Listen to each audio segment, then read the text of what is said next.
রংপুরে অনাবাদি জমিতে ঢেঁড়স পটল চাষে সম্ভাবনার দুয়ার।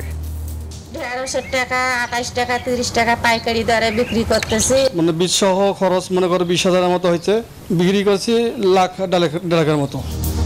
চাঙা হচ্ছে গ্রামীণ অর্থনীতি বলছে কৃষি বিভাগ। নিরাপদ সবজি উৎপাদনের কলাকৌশল কৃষকদেরকে কন্টিনিউয়াস শিখিয়ে যাচ্ছি এবং তার ফলশ্রুতিতে সবজির আবাদ এই এলাকায় ক্রমাগত বৃদ্ধি পাচ্ছে।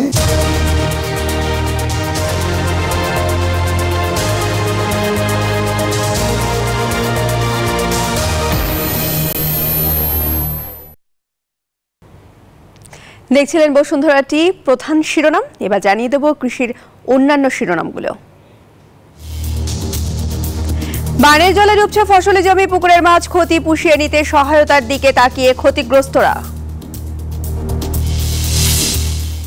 ইতালিতে খরার কারণে জলপাই উৎপাদনের সংকট, জলবায়ু পরিবর্তনের প্রভাব বলছেন বিশেষজ্ঞরা।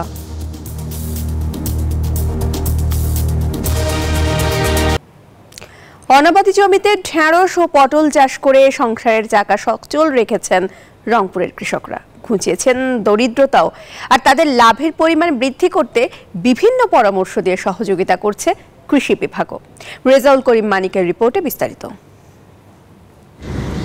মাঠ জুড়ে সবুজ সবজির সমাহার, যেদিকে চোখ যায় কেবল সবুজ ঢেঁড়স আর পটল। অথচ কয়েক বছর আগেও এসব জমিতে আবাদ হতো না। অনাবাদি জমিকে উর্বর করে ঢেঁড়স ও পটল চাষ করেছেন রংপুরের কৃষক। ঢেঁড়স আবাদ করেছি, ঢেঁড়সের টাকা 28 টাকা 30 টাকা পাইকারি দরে বিক্রি করতেছি। ঢেঁড়সের খরচ কম, লাভটা বেশি, ওই যার কারণে আমরা ঢেঁড়স বছরে করা হয়। প্রতি শতাংশ জমিতে পটল চাষে 800 থেকে 1000 টাকা খরচ করে এই পটল বিক্রি করছেন 40 থেকে 50,000 টাকায়। 35-40 টাকা কেজি পাইকাররা আসি জমি থেকে নিয়ে যায়। মানে বীজ সহ খরচ মনে করো 20,000-এর মতো হয়েছে, বিক্রি করছি লাখ দেড় লাখের মতো। এদিকে সবজির দাম নিয়ে ব্যবসায়ীরা বলছেন বৃষ্টি ও খরার কারণে ফলন কিছুটা কম, তাই বাজারে দাম বেশি। 26 কেজি 28 বেচতেছি, 28 কেজি 150 বেচাইতেছি। কোরিয়ারা বেচেছে আপনার 32 টাকা করে, বেশি আজকে বাজার, আমদানি কম।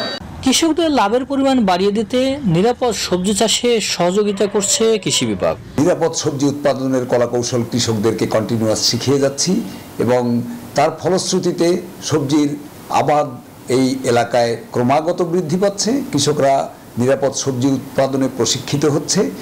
রংপুর কৃষি অঞ্চলের 5 জেলায় এবছর 4072 হেক্টর জমিতে ঢেঁড়স ও পটলের আবাদ হয়েছে।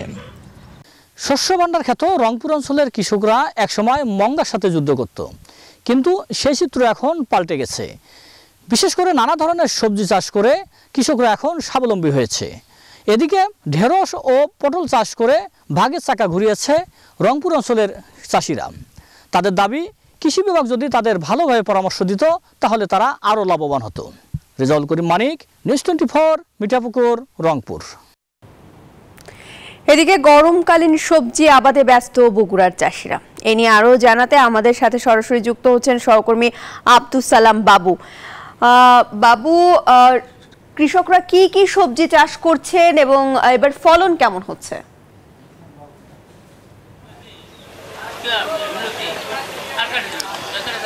প্রিয়াঙ্কা, প্রতি বছরই বগুড়ায় সবজি চাষ হয় এবং গোটা বছর ধরেই বগুড়ার যে জমিগুলো রয়েছে সেখানে সবজি চাষ করে এখানকার চাষিরা। গ্রীষ্মকালীন এবং শীতকালীন দুই মৌসুমেই সবজি চাষ করে থাকে প্রায় 20,000 হেক্টর জমিতে। তবে গ্রীষ্মকালীন সময়ে খরিফ 1 এবং খরিফ 2 দুই মৌসুমে সবজি চাষ হয়েছে। তবে এবার আবহাওয়া কিছুটা প্রতিকূল থাকায় উৎপাদন কম হয়েছে, যার কারণে এখনও চাষাবাদ অব্যাহত রয়েছে এবং গ্রীষ্মকালীন সবজি এখন বাজারে এসেছে। বিশেষ করে পটল, ঢেঁড়স, করলা, কাকরুল, পেঁপে, ঝিঙ্গে, কদর সহ বিভিন্ন ধরনের সবজি রয়েছে এবং বিভিন্ন জাতের লাউ কিন্তু এই গ্রীষ্মকালীন সময়ে বেশি হয়ে থাকে। বগুড়া জেলায় চাষিরা আমাদেরকে জানিয়েছেন যে তাদের অতি খরার কারণে কিছু জমির ফসল ক্ষতিগ্রস্ত হলেও তারা আবার নতুন করে সেই জমিগুলোতে ফসল চাষ শুরু করছে। বিশেষ করে এখন আবার মূলা চাষ শুরু হয়েছে। ইতিমধ্যে মূলা বাজারেও এসেছে এবং প্রত্যেকটা জমিতে এই ফসল তোলার পর আবার নতুন করে তারা ফসল চাষ করছে। চাষিরা বলছে যে যদি তাদের কীটনাশক, সার, বীজ এগুলোর দাম কমানো হয় সেক্ষেত্রে তারা কিন্তু উৎপাদন খরচ তারা কমে আসবে এবং সেক্ষেত্রে বাজারে ভোক্তাদের কাছে তারা কম মূল্যে এসব পণ্য সরবরাহ করতে পারবে এবং ভোক্তারাও কম মূল্য পাবে। তারপরেও কিন্তু বগুড়ার বাজারে এখন জিনিসপত্রের দাম কম রয়েছে। পটল 30 টাকা, ঢেঁড়স 30 টাকা কেজি, কচু রয়েছে 60 টাকা কেজি, করলা 60 টাকা কেজি, কাঁকরোল 50 থেকে 60 টাকা কেজি রয়েছে এবং মোটামুটি সরবরাহ বেশ রয়েছে, যার কারণে দাম নাগালের মধ্যেই রয়েছে। কিছু কিছু সবজির দাম অনেকটা কমে গিয়েছে। এই ছিল বগুড়া থেকে সর্বশেষ। ফিরে যাব স্টুডিওতে আপনার কাছে। প্রিয়াঙ্কা। বাবু, ধন্যবাদ আপনাকে। কৃষি সংবাদে একটা বিরতি নিচ্ছি, সাথেই থাকুন। স্বাগত আরেকবার নিউজ 24 কৃষি সংবাদে। লক্ষ্মীপুরে কয়েকদিনের বন্যায় ভেসে গেছে মাছের ঘের, তলিয়ে গেছে আমনের বীজতলা এবং শরৎকালীন সবজি। মৎস্য অধিদপ্তর বলছে 17,500 পুকুর ভেসে গেছে, বিভিন্ন জাতের অন্তত 3,000 মেট্রিক টন মাছ বের হয়ে গেছে। এখন পর্যন্ত 8 কোটি টাকার ক্ষয়ক্ষতি হয়েছে বলে জানিয়েছে মৎস্য বিভাগ। কৃষি বিভাগ জানিয়েছে আমনের 1,486 হেক্টর বীজতলার ক্ষতি হয়েছে। ক্ষতিগ্রস্ত কৃষকদের মাঝে বীজ বিতরণের পরিকল্পনা নেওয়া হয়েছে বলেও জানিয়েছে কৃষি বিভাগ।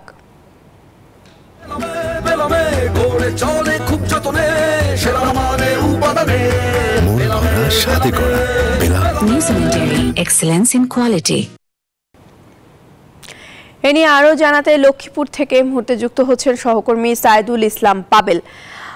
পাবেল, লক্ষ্মীপুরে ভয়াবহ বন্যার পর এখন কি অবস্থা দেখছেন এবং কৃষকদের ঘুরে দাঁড়ানোর ক্ষেত্রে প্রশাসন কি কি ব্যবস্থা নিচ্ছে? ধন্যবাদ প্রিয়াঙ্কা, আপনি যে তথ্য বলেছেন এটি আরো 2 দিন আগের কথা। এখন আমরা যেখানে লক্ষ্মীপুরে আসলে ভয়াবহ বন্যার যে চিত্র সেটি দেখছেন। 18 লাখ মানুষ। আপনাকে একটু জানিয়ে রাখি যে 80 ভাগ মানুষে আসলে এখানে কৃষি এবং মৎস্যজীবী মানুষ।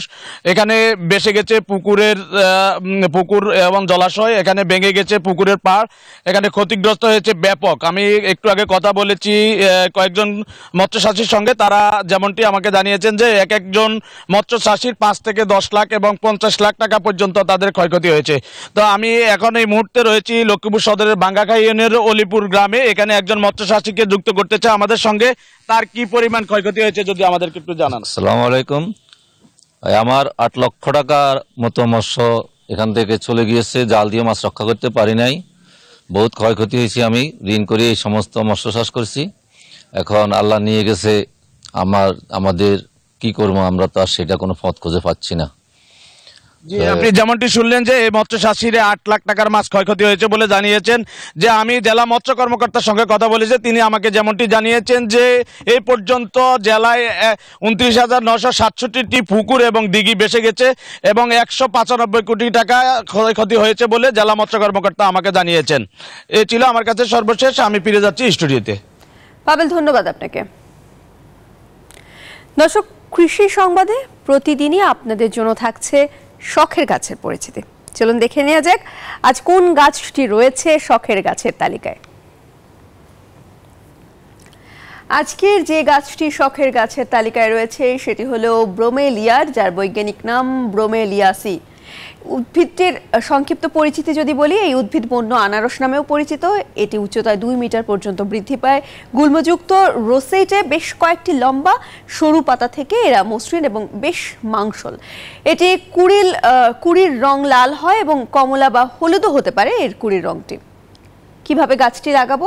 প্রথমে আপনাকে মাটি মিশ্রিত করতে হবে এবং নির্বাচিত পাত্রে একটি পূরণ করতে হবে মাটিটি। তারপর 2:1:1 অনুপাতে টকযুক্ত জমি, পিট এবং হিউমাস মিশ্রিত করুন, সাথে অল্প পরিমাণ পরিষ্কার বালি যোগ করুন। সরাসরি বীজের মাধ্যমে ওই গাছ লাগানো যায়। 2-3 মাস পর স্থায়ী জায়গায় প্রতিস্থাপিত করা হয়। গাছের রুট ফিল্ম সম্পূর্ণরূপে সরানো হয় এবং 1 বছরের মধ্যে খোলা মাটিতে প্রতিস্থাপিত করা হয়। গাছটির যত্ন কিভাবে নেব? গাছটি অবশ্যই নিয়মিত আলোতে রাখতে হবে। এটি মাটি থেকে আর্দ্রতা শোষণ করতে পারে না, পাতার মাধ্যমে শোষণ করে। সেচের জন্য সাধারণত পানিতে সার যোগ করা হয়। কোথায় পাওয়া যাবে? গাছটি নার্সারি, বড় সুপারমার্কেট এবং বাগান কেন্দ্রে সবসময় পাওয়া যাবে। কৃষি সংবাদে এ পর্যায়ে আবারও একটা বিরতি নিচ্ছি, সাথেই থাকুন। স্বাগত আরেকবার নিউজ 24 কৃষি সংবাদের সাথে রয়েছে আমি প্রিয়াঙ্কা বণিক। ইতালির পুগলিয়া অঞ্চলে খরার কারণে জলপাই উৎপাদনে ব্যাপক সংকট দেখা দিয়েছে। চলতি বছরের গ্রীষ্মের উচ্চ তাপমাত্রা এবং ক্রমাগত খরার কারণে চাষিরা মারাত্মক ক্ষতির সম্মুখীন হচ্ছেন।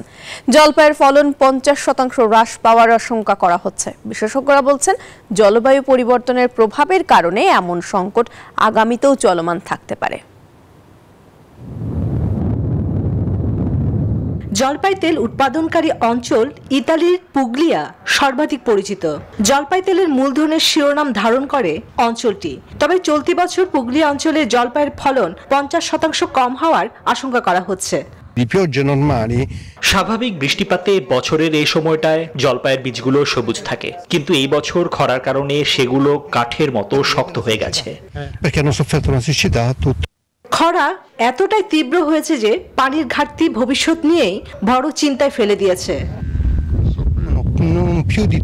আগে দিনে 15-16 ঘন্টা পানি পাম্প করতে পারতাম, এখন সেটা একেবারেই অসম্ভব। সেচের জন্য সপ্তাহে মাত্র 3 থেকে 4 ঘন্টা পানি পাম্প করতে পারা যায়। বিশেষজ্ঞরা বলছেন, জলবায়ু পরিবর্তনের প্রভাবের কারণে এমন সংকট আগামীতেও চলমান থাকতে পারে।